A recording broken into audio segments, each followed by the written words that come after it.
नमस्कार दोस्तों, कैसे हैं आप सब। उम्मीद करता हूं आप एकदम बढ़िया हैं। एक बार फिर से स्वागत है आपका आपके और हमारे YouTube चैनल आपकी ख्वाहिश में। हम एक बार फिर से हाजिर हैं आपके साथ एक और नई कहानी के साथ और एक और नए लेसन के साथ। आज का हमारा लेसन होगा कुछ ऐसा, क्या उनसे भी कुछ सीखा जा सकता है जिन्हें कुछ सिखाया ही नहीं जा सकता। एक अध्यापक के दृष्टिकोण से सोचने का प्रयत्न करते हैं।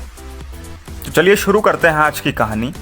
ये कहानी है एक ऐसे गुरु की, गुरु महेश, जो एक टीचर्स ट्रेनिंग टाइप का स्कूल चलाते थे, जिसमें इनके दो बेस्ट स्टूडेंट्स यानी दो बेस्ट फ्यूचर टीचर्स थे, जिनका नाम सुरेश और ललित था।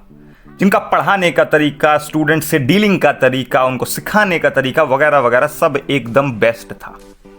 चूंकि गुरु महेश सुरेश की पढ़ाने के तरीके, उसके फिनोमिनल टीचिंग स्टाइल से बहुत प्रभावित थे, इसलिए उन्होंने अपने स्टूडेंट को एक टास्क दिया, कुछ स्टूडेंट्स को पढ़ाने का। अब जब वो पढ़ा के टास्क खत्म हुआ तो सुरेश यानी जो प्रेजेंट टीचर है, उनकी रेटिंग्स आई वो गुरु महेश यानी गुरु के गुरु से भी अच्छी थी। लेकिन जो सामने दिख रहा था वह रेटिंग्स थी, पीछे जो दिख रहा था वह ये था कि गुरु महेश ने जो सुरेश को स्टूडेंट्स दिए थे वो क्विक लर्नर्स थे, और खुद उन्होंने यानी गुरु महेश ने कुछ लेस गिफ्टेड यानी जिनकी सीखने समझने की क्षमता थोड़ी सी कम होती थी, वह स्टूडेंट्स ले लिए थे पढ़ाने के लिए, ताकि सुरेश को लो कॉन्फिडेंस ना हो और वह अपने कैरियर को प्रॉपरली स्टार्ट कर पाए। इसका मतलब यह था कि सुरेश को जो सफलता मिली, जो उनकी रेटिंग्स थी, वह इसलिए और ज्यादा ही ज्यादा अच्छी थी क्योंकि उनके पास विद्यार्थी अच्छे थे। ऐसा नहीं है कि वह नहीं पढ़ा पाते थे, लेकिन जो ज्यादा प्रभाव था वह विद्यार्थियों की अपनी क्षमता का था। जब गुरु महेश को उनके कुछ साथियों ने और उनके कुछ विद्यार्थियों ने यह बताया कि सुरेश की रेटिंग्स आपसे भी अच्छी आई हैं, तो इस पर उनसे कमेंट करने को कहा गया। तब उन्होंने पता है क्या कमेंट किया? उन्होंने कहा, नो डाउट सुरेश एक बहुत अच्छा पर्सन है और एक बहुत ही ब्रिलियंट टीचर है, लेकिन इसका यह मतलब बिल्कुल भी नहीं है कि वह ललित से अच्छा टीचर है। ललित वही जो दो बेस्ट स्टूडेंट्स ऑफ महेश शुरुआत में बताए थे हमने।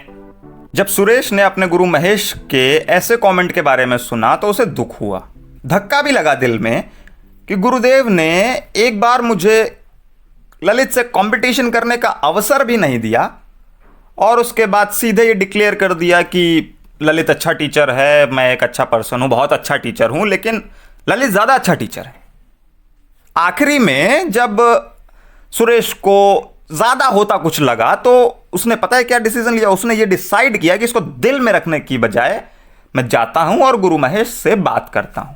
जब वो गया और गुरु महेश से बात करी और उसने ये कहा कि आपने बिना किसी कंपटीशन के ये डायरेक्टली फैसला सुना दिया, तब गुरुजी ने उसे एक कंपटीशन करने का मौका दिया। सुरेश को एक टास्क दिया गया कि वह जाए और कुछ अंडर प्रिविलेज्ड स्टूडेंट्स, जैसे कोई मोची का बच्चा हो गया, कोई नाव का बच्चा हो गया जो बाल काटते हैं, और ऐसे ही कोई झाड़ू लगाने वाले का बच्चा हो गया वगैरह वगैरह, ऐसे ही जो लोअर क्लास, जो अंडर प्रिविलेज्ड स्टूडेंट्स थे, जिनको ज़्यादा सुविधाएं नहीं थीं, उनको 1 महीने तक पढ़ाने का टास्क सुरेश को दिया गया। ठीक है, बहुत खुश हुए सुरेश कि उन्हें कंपटीशन करने का मौका मिला है, अब वह खुद को साबित कर सकते हैं। उन्होंने अपना बोरिया बिस्तर यानी बैग वैग बांधा और चल पड़े जहां उन्हें पढ़ाना था बच्चों को। वहां पहुंचे तो उन्होंने देखा कि जिन बच्चों को पढ़ाने के लिए गुरु महेश ने कहा है वह खुद ही पढ़ना नहीं चाहते हैं। उन्होंने कुछ 2-4 दिन हाथ पैर मारे, कोशिश करी, बच्चों से रिक्वेस्ट करी, उन्हें समझाया कि बेटा पढ़ो, ये है वो है, इंपॉर्टेंस, मोटिवेशन, पता नहीं क्या क्या किया। उसके बाद हार गए और बैग अपना बोरिया बिस्तर बांध के वापस आश्रम आ गए। उसके बाद उन्होंने गुरुजी को बताया, यानी गुरु महेश को बताया क्या रहा, वो नहीं पढ़ा पाए और कैसा क्या रहा। 2-4 दिन में वापस आ गए। अब अपने जो दूसरे गुरु थे ललित, उनकी बारी थी जाने की। जब ललित गए पढ़ाने वहां पे बच्चों को, तो उन्होंने विद्यार्थियों की यह कंडीशन देखी कि वह पढ़ना ही नहीं चाहते हैं। उन्होंने भी कोशिश करी पढ़ाने की, लेकिन एक प्लस ये था कि वह 1 महीने तक जो उनका टास्क का टाइम था, तब तक वह वापस नहीं आए अपने गुरु ललित। और 1 महीने बाद जब गुरु ललित वापस आए तो उनसे गुरु महेश ने पूछा कि आप बच्चों को पढ़ा पाए, तो उन्होंने भी बिल्कुल वही सही जवाब दिया, वही जवाब दिया कि वह बच्चे पढ़ना ही नहीं चाहते थे। उन्हें मैं क्या पढ़ाता, उनके साथ मैंने कोशिश करी, मेहनत करी, रोज पढ़ाता था, लेकिन वह पढ़ना ही नहीं चाहते, नहीं सिखा पाया मैं। उन्होंने ये भी एक्सेप्ट किया। लेकिन जब उन्होंने पूछा फिर तुम 1 महीने तक करते क्या रहे, तब उन्होंने बताया गुरुदेव आपका आदेश था कि 1 महीने तक उनको पढ़ाने का प्रयत्न करना है, तो शायद किसी में कुछ आग लगी हो।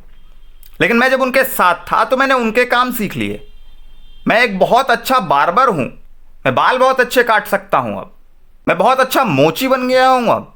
उसके बाद गुरु महेश ने सुरेश को समझाया कि इसमें परेशान होने की कोई बात नहीं है। ललित भी उन ढीठ विद्यार्थियों को कुछ एक शब्द तक नहीं पढ़ा सका, लेकिन उनमें जो अंतर था वो सीखने का था।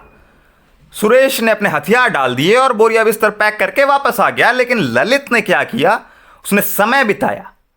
कहां से क्या सीख सकता है वो, उसने वह देखा, ढूंढा, सीखा। आप बिल्कुल नहीं जानते आप कब क्या सीखें और वो लाइफ के किस मोड़ पर किस तरह से आपके काम आ जाए। इसलिए सीखना कभी बंद नहीं करना है, हमेशा सीखते रहना है।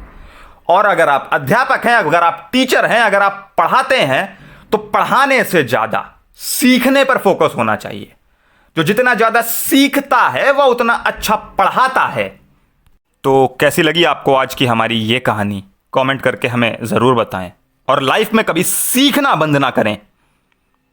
लाइक करें या ना करें, कमेंट करें या ना करें, सब्सक्राइब करें या ना करें, सीखते रहिए और आगे बढ़ते रहिए। हम आपसे मिलते हैं अगली वीडियो में।